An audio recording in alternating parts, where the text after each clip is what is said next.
Luka plays briefly in the All-Star game, but we still don't know for sure if he'll be ready when the real games start again this week. That's next.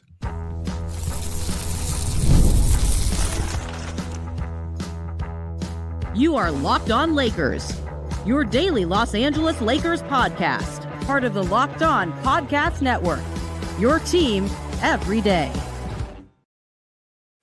Thanks to everybody for making Locked On Lakers first listen of every day, Monday through Friday, sometimes on weekends, even on holidays, and now more than even once a day, no matter how you're getting the show, whether you're an Apple guy, Spotify guy, maybe you're one of the 37,000 plus subscribers to the Locked On Lakers YouTube channel, no matter how you do it, part of making the Locked On Podcast Network the number one sports podcast network anywhere in the universe that we know of. Brian Kamenetsky with Andy Kamenetsky, nearly 20 years covering the Lakers. Former President Obama did confirm the existence of aliens, if not necessarily in Area 51. Right. He did walk it back a little bit. He made it sound like there was like firsthand president kind of knowledge that he had that he let out of the bag. And he kind of walked it back later on Sunday, which is exactly what you would do if you realize that you let it out of the bag. Well, regardless, he said it is impossible to believe that in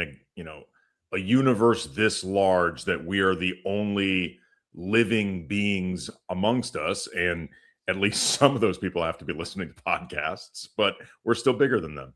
Yeah. So I forget where I left off in the preamble here, but we'll just keep going. I do want to let people know that today's episode is brought to you by FanDuel. Use your profit boost on an NBA future and get entered for your chance to win a trip to the NBA Finals. Play your game with FanDuel, the official sports betting partner of the NBA. We'll get into some interesting stuff, Adam Silver. So we did a little mini show on tanking earlier last week, and that was a huge topic of conversation in Adam Silver's normal annual all-star press conference. That was one of the big things that came up. So we'll talk about that. We'll talk about the format, but first, Andy, we got to talk about the fact that Luka Dončić did in fact participate. I think it was the word that was thrown around last week after the Lakers finished their pre-break schedule. He participated in the All-Star game. Played 5 minutes in the first game for Team World, and that was it. That was the end of the day. Seemed to get through it okay. Yeah, he played 2 minutes, scored 2 points, had 2 assists, said afterwards that felt fine, but when asked about Friday versus the Clippers, the first game for the Lakers, after the All-Star break, he said, "We'll see," and did not commit to it. And obviously it should be noted that Luka is under no obligation to commit to anything now, whether because he doesn't want to, whether because he'd rather underpromise and hopefully overdeliver, whether because he quite literally can't do it right now because he doesn't know. But what I do think is really interesting about this is we had talked before heading into the All-Star game when it was known that Luka was going to play, that in my opinion, while I don't think it is a massive deal on a grand, in the grand scheme of things, Luka missing 4 games and then playing in the All-Star game for 5 minutes, it's not a massive deal in terms of what it says about Luka's dedication to the Lakers or anything like that. And the odds of these 5 minutes setting his recovery back felt low.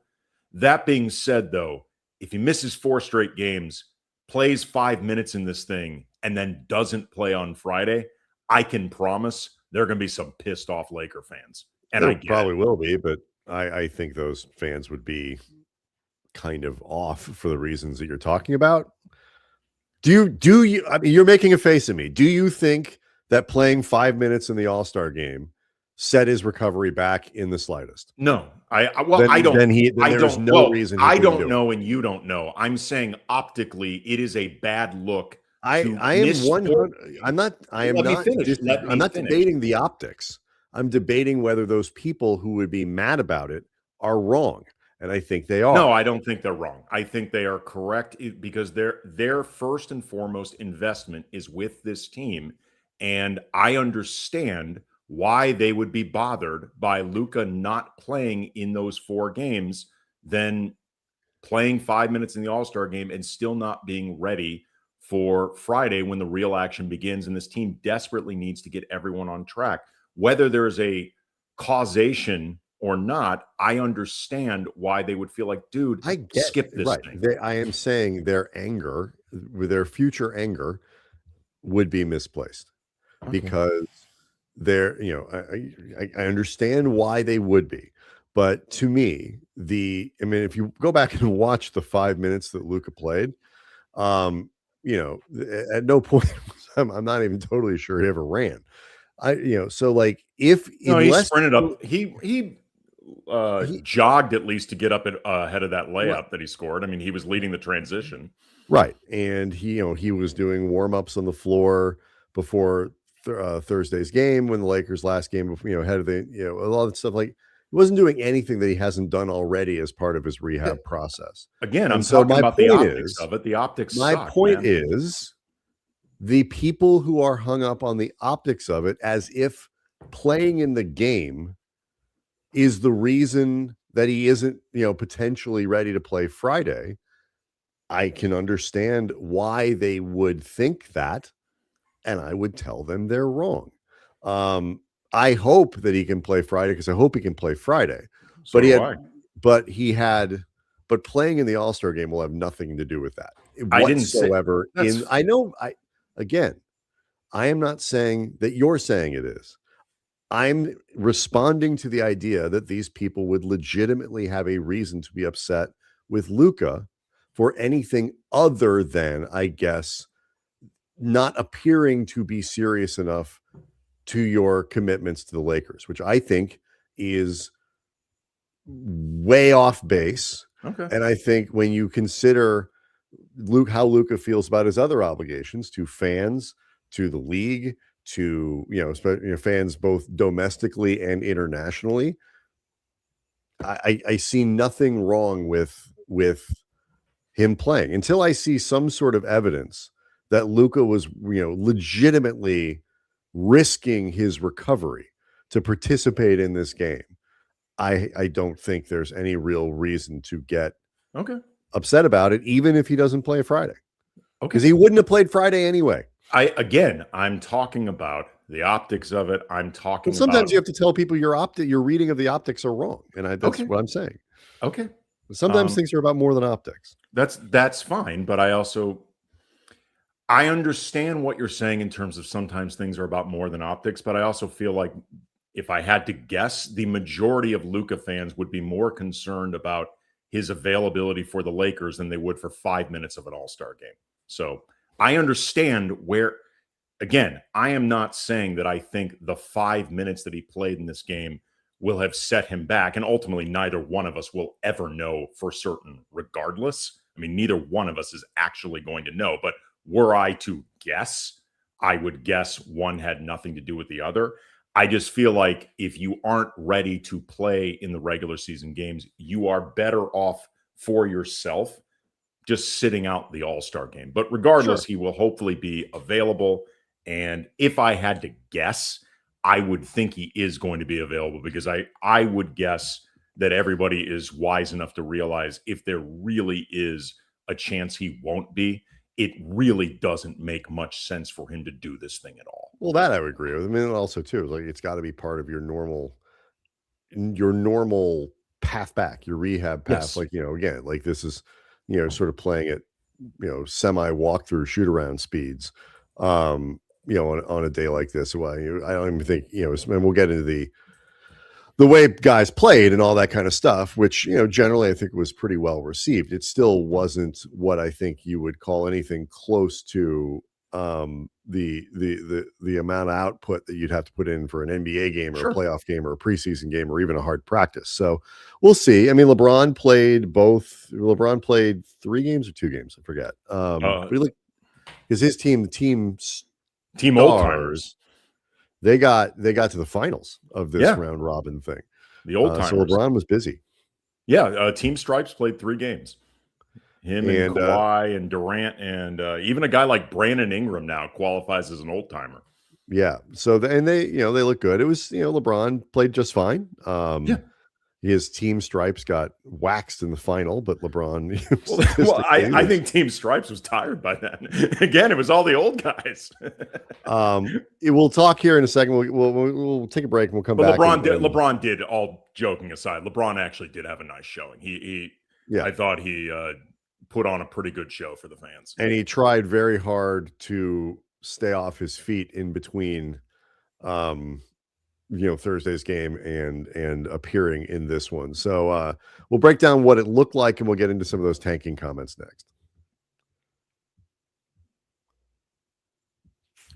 Locked On Lakers is brought to you by FanDuel. The winter games are officially here. And if you're anything like us, you're locking in for events that you get to see on the biggest stage only once every 4 years. And that's why following the winter games on FanDuel, it just makes sense, from medal counts to individual events to finding your angle on the sports that you care about most. FanDuel gives you more ways to stay connected to the action. Like suddenly, curling matches are going to feel incredibly intense, even though you don't quite even understand the rules of curling, how it works. Everything just becomes must watch because you are fully locked into that competition. FanDuel keeps the entire Olympic experience engaging from start to finish. The winter games are on. There's no better way to follow them than with FanDuel. FanDuel, play your game.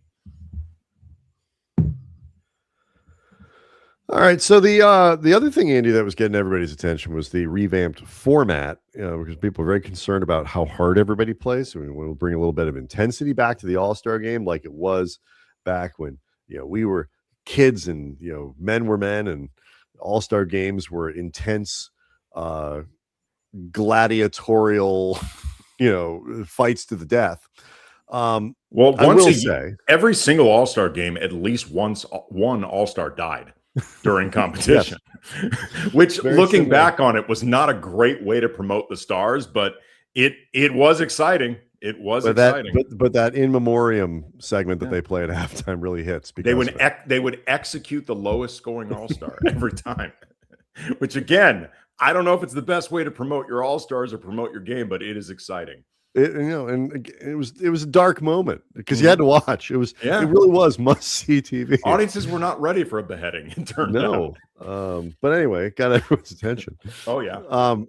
But to be fair, I think there's room in between. We're being obviously mocking here a little bit, but I think there is room in between this sort of nostalgic view that, kind of what we're talking about, that these All-Star games were incredibly competitive, and guys certain play.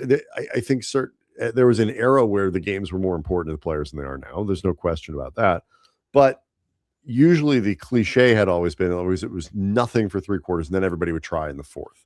Certain players occasionally would break that mold a little bit. There were certain years, at least, where Kobe was a little more intense about the All-Star game than others. And you could see that. And I think Kobe has kind of a modern equivalent in Victor Wembanyama, who clearly takes this game very seriously. But I do think it's fair to say that over the last 2 or 3 seasons, the effort level has gone down. And it is reasonable for the league to want to try to figure out how to get it back.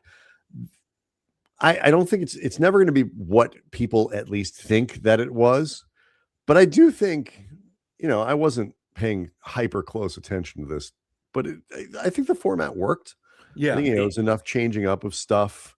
Guys were kind of, I think, into something new. And I know we were texting back and forth. You kind of recognize they sort of tapped into some of competitive things that I think help. Yeah. And one of those things, by the way, I don't think, maybe we'll hear more comments from players that disprove what I'm saying. I don't think the US versus the world thing was a particularly big factor one way or another, particularly the way it was applied when it's like we're debating whether or not Karl Anthony Towns is American or world, depending on the needs of the team. At that point, and the needs of the squads. At that point, it is, I think, very... When you start digging up people's family trees to find out, hey, Jalen Brunson, do you have an uncle who might have been from Denmark? I think that piece of it felt forced and manufactured, but the piece of this that really did, I think, work, and I will admit, I did not see this heading into the weekend where I was pretty mercilessly mocking the format and all the concern over it, in part because there had been so much confusion over the US versus world piece of this, not just by us, by other NBA media, frankly, by the by the players. Like, a lot of them didn't even seem to understand what they were going to be doing and what the format was.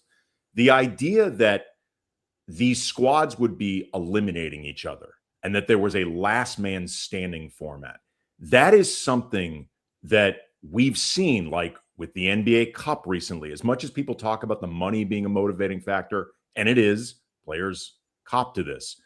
Players also, like high end, the most psychopathically competitive athletes on the planet, they don't like getting bounced from anything. Like, they just don't. It's the reason why you may say that the dunk contest has just grown stale and everyone's run out of ideas. I would say that. But it's not a lack of effort. It is not a lack of effort that the contest goes this way. Certainly the players get into the 3-point contest, because again, it's a last man standing format. And I think this format, whether they continue doing it US versus world or whatever, I think this tapped into something that by now the East versus West thing, I think, has grown stale. And also, players move around so much. Like, there's no novelty to it anymore. It's not particularly fresh. That, there's nothing interesting about seeing these players that have gone up against each other for multiple years in the Western Conference playoffs all of a sudden be teammates. But I think this idea of eliminating each other from something tapped into it. And also, to your point, Brian, Wemby set a tone very early that everybody else did not have a permission structure to deviate from. It was funny too. Wemby, it was the first game was the two world teams, and so that one world. I'm sorry. Okay, thank you. I think getting Wemby on the floor first was either really smart planning or good luck, because it does make a difference. Like, it's one of these things too. It's like, it also helps when the rosters are for each one of these teams a little bit shorter, so you don't have, like, one guy or two guys. Like, there aren't that many players on each team, but it does make a difference when you have one or two guys who are really trying and 5 or 6 guys who aren't. Those aren't guys stick out. And I think there are a lot of players who don't mind putting it in like kind of cruise control to, nobody needs to be playing their hardest in one of these games, except I think Wemby. But nobody wants to look bad either. And so if you can get one or two, it's a great thing for the league that Wemby, who is going to be an all-star basically every year he's healthy between now and the end of his career, it's a great thing for the league that he is so into all-star games and takes it so seriously. That will, that'll raise the level for guys, especially as different guys cycle out of the league. Guys like Durant and some other people don't take it quite as seriously. LeBron, who's frankly too old to, I think, get too worked up, and needs to be sitting still when he has this many days off. Again, he was a big part of Stripes, man. They did well. He did. No, LeBron did exactly what you would want one of your league ambassadors to do in this game. He was out there. He put in the right amount of effort, put on a show, did all that stuff. I think it worked. And what I would like to see them do is leave it alone for 2 or 3 years. Just leave it alone. Well, a big piece of it too, like you were saying before, like, this was not playoff intensity. Like, this was not guys, leaving everything on the court, diving for loose balls. Like, you look at the scores of these 12-minute quarters, and clearly this was not playoff level high intensity defense. But what it was, and just this in and of itself makes a really big difference, it was high energy. Like, the energy was high during these games. And as the energy was higher, and again, the competitive juices get going, what you see are fewer just effing around threes getting jacked up. Like, guys were having fun, and there was competitiveness to it that I think at times felt like loose fun, but it was still competitive and it was still energetic. There was less effing around.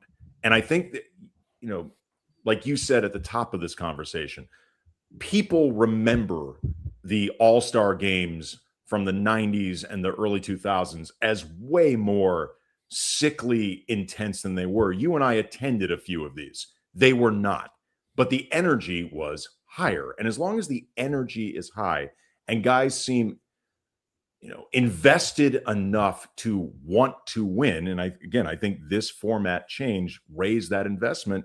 I think moving forward, we can be in a place that everyone will stop complaining about it, because the NBA has become the league that everybody complains about the most. And these complaints have a snowball effect and they start building upon. They complain about everything too. I mean, it's a very, very whiny. It's a hyper online league, right? That's the online faction of it is very whiny. They're not really satisfied by much of anything.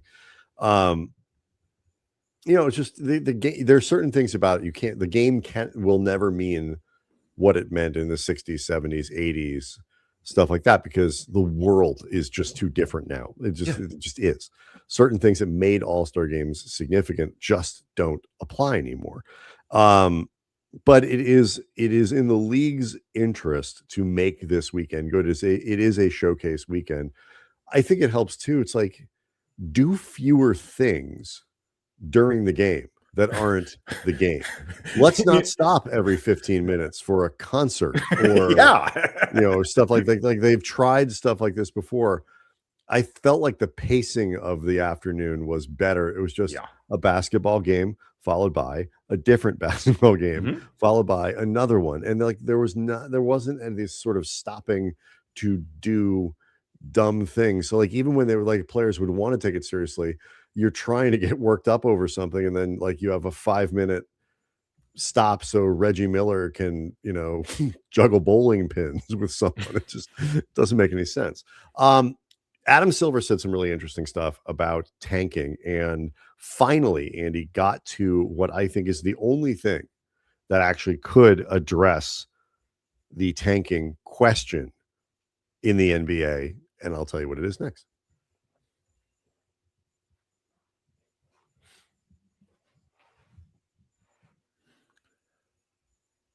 Locked On Lakers is brought to you by Indeed. Hiring is not just about finding someone willing to take the job. It's about finding the right person with the right background who can actually help your business move forward. And if you want candidates who match what you're looking for, Indeed sponsored jobs, that's the move. Instead of hoping the right person just magically stumbles across your post, Indeed helps boost your job listing to people who fit specific criteria like skills, certifications, and location. If I were hiring, I wouldn't want just someone who can help.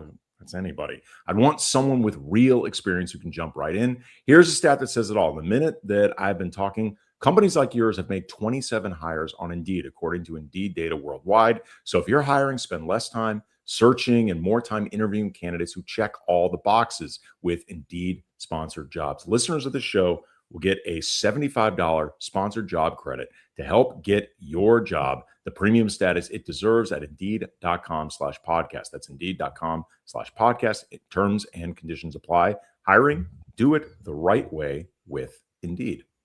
Locked On Lakers also brought to you by TurboTax. Taxes season doesn't have to take over your life. This year, TurboTax is making it easier than ever just to hand things off and move on with your day. With TurboTax full service, you can have your taxes done for you by a trusted local expert start to finish without the stress or the guesswork.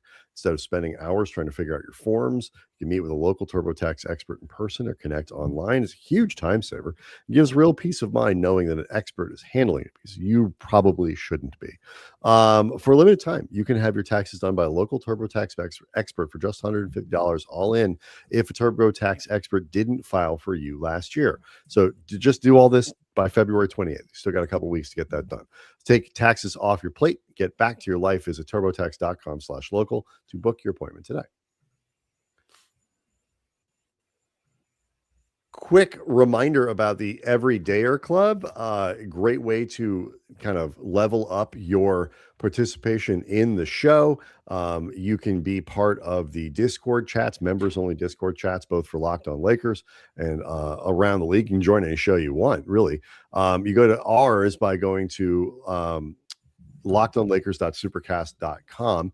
Again, lockedonlakers.supercast.com. Andy and I are in there. We're in the other ones. We respond, all that good stuff. Great way to engage with each other, engage with us. And of course, you can also get the show ad free. If you're somebody who doesn't want all the commercials, that can be taken care of by joining the Everydayer Club. It's $5 a month, $50 a year. If you don't want to sign up, don't. Just do nothing else, and we will love you just the same.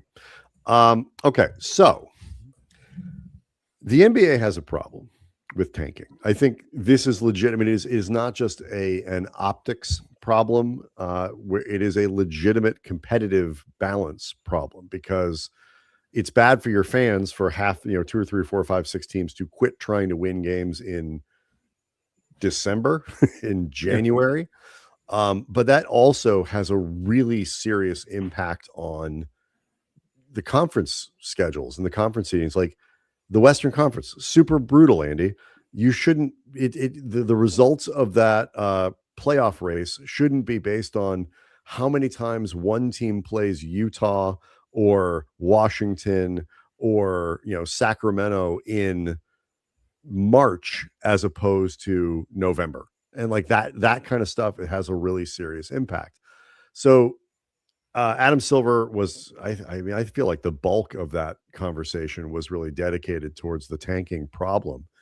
And they threw out a lot of creative things for it, at least talk about it. He basically, my impression, you correct me if I'm wrong, Andy, but I seem to think, like, I left that thinking that Adam Silver is willing to engage with just about any scheme that could lower the probability of tanking. Like, they're willing at least to think about anything. Well, there's a distinct difference, though, that needs to be pointed out. He unilaterally, were he able to work unilaterally, might be willing to engage in anything. The other 30 owners, though, that he is working with might not be. So that's really where you have to get everybody on the same page, because I am willing to bet that the owner of the Oklahoma City Thunder has very different opinions on this than, say, Mark Walter. You know what I mean? And like, teams around the league, depending on what your needs are and frankly what market you're in. Like, the draft, for example, which is why everybody's tanking, or the teams that are tanking, they're trying to protect the picks that they have, either lottery protected or part of some swap or best of, you get to keep the best of whatever one in part of some trade, whatever. There are, I would say, roughly a third of the teams in the league that draft picks are their lifeblood. Whether you are talking about building a team through the players that you draft, or having that draft capital to make trades, because it's the only way you can get players to come to your team, because you are in a market that players, generally speaking, do not want to play in, or it is not their first choice, their second choice, or even their third choice. And cap space, for example, does the Utah Jazz zero bit of good.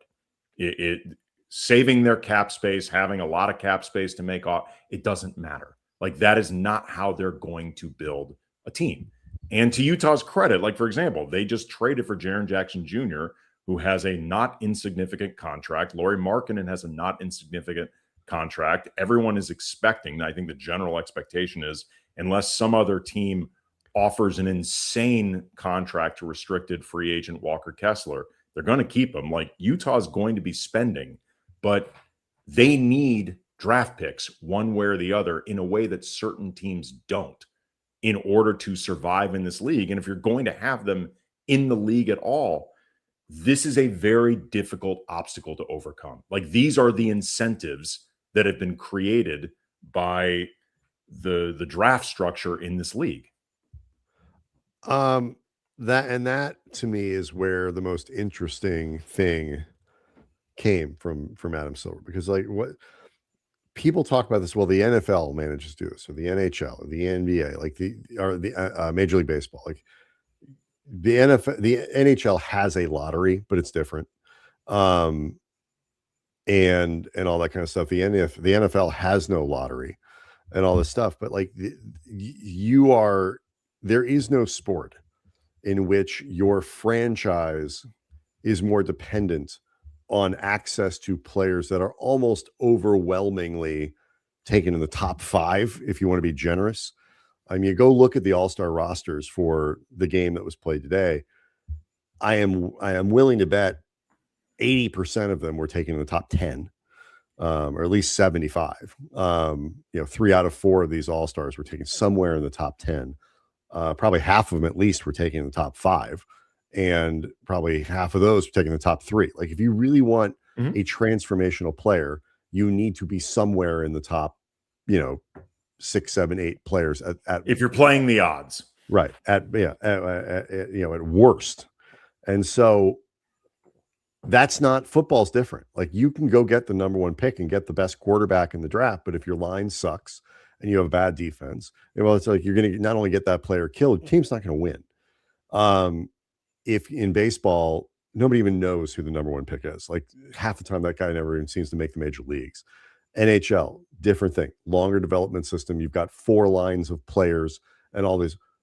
Basketball, 1 player makes that much of it. You get Victor Wembanyama, you get LeBron, you get Kevin Durant, you are instantly a team that can contend if you get one of those transcendent players. And so the only way to eliminate the tanking incentive is to eliminate the draft, because you can keep waiting stuff and this and that. But the whole point of the draft is to allow lesser teams to have access to better talent. That's the whole point. It's a way to try to sort of socialize in winning for teams that don't have the talent. If you believe in that, then the NBA will never get rid of its tanking problem. You can get rid of the draft, which creates other potential complications. But those a lot of complications. I can see how it could work. It's setting something up where, like, if you have a team, you wouldn't be able to do it for another 7 or 8 years because teams have to cycle through all the trades that they've made and all that kind of stuff. But like, it creates a very different league. I'd be interested to see how it works. You want Wemby, save some, cap space or whatever, and offer him $35 million as a rookie, or 25. Like, there are a lot of ways to do this. There's but also but the only way to eliminate tanking is to remove the draft from the equation. I'm not saying I don't know if it's a good idea, but you just can't do it you have to either live with it or remove the draft. That's it. And even then, like Rob Perez, a lot of people know him on Twitter, Worldwide Wob, great NBA Twitter follow. He pointed out on Twitter, and it's a really great point. You think something like aspiration, the cap circumvention scandal that the Clippers and Kawhi Leonard are accused of right now, the league is investigating, is a thing now. Wait until all of a sudden you've got teams potentially bidding on these players, and then like the sneaker markets can start, and they don't have the same rules as the league, can start trying to steer certain players to certain markets and make it worth their while.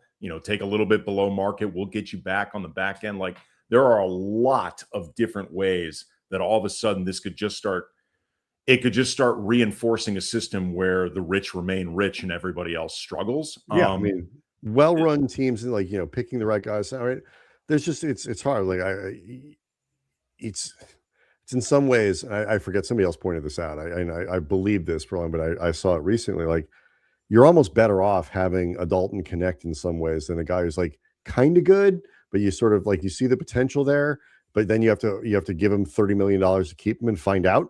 The whole setup is a little bit wonky. But this tanking thing, which is a real problem. I think the All-Star game is a bit of a contrived problem. It's not nothing, but it's way overblown. The NBA could get by this weekend if it didn't, light itself on fire and trying to respond to the tanking thing is a real problem. Yeah. And I don't think there just isn't a good solution because of the nature of individual talent and how that changes the fortunes of your franchise. Yeah, I was trying to think about, because this has been discussed to death for several years, and a lot of people have thrown out different ideas about how to try to go about doing this. The one thing that I thought of that I have not heard anybody else mention, and I don't know exactly how this would be implemented. I'm not good enough with math or stats or probability or anything like that, but the idea of finding some type of penalty for teams for when they get eliminated from the playoffs that weighs into or factors into their lottery odds, something like that, where you have there's like, you can, it's difficult to figure out the way to do this because right, but then sometimes you're gonna be penalized for bad luck, like right, exactly. Two of our stars got hurt, like, right, we didn't do exactly. anything wrong. I was just about to say, the question that I just threw out there, I believe I just lost Brian, but the suggestion that I threw out there will have undoubtedly unintended negative consequences and effects, because there are teams that sometimes lose through no doing of their own, or no, they're trying to win. Right. No, they lose through no attempts of their own. They're not doing anything nefarious. They don't have some larger agenda. They just have bad luck. And that, you don't want to start penalizing teams for bad luck. And frankly, you don't want to start rewarding teams for, the right season of bad luck, where really they don't really need that top pick, but they happen to lose a lot one season at the right time. It's really difficult to figure out a way to make this work. And it just, as the economics of the league, and we can quit here, but as the economics of the league change and mistakes get more brutal, and we're starting to see teams really get paid for nobody wants to sign these older guys to like, it's just like you really are advantaged by getting a lot of young talent. The need to find these guys would be different if everybody started tanking in March, April, but they've started now in January. It's just way too early. Anyway, it's an interesting topic, and I don't think there's a clean solution here, to say the least. It's tough. It's a tough problem. Locked On Lakers on YouTube is where you can hang out with over 37,000 subscribers to the channel. We'll see everyone tomorrow.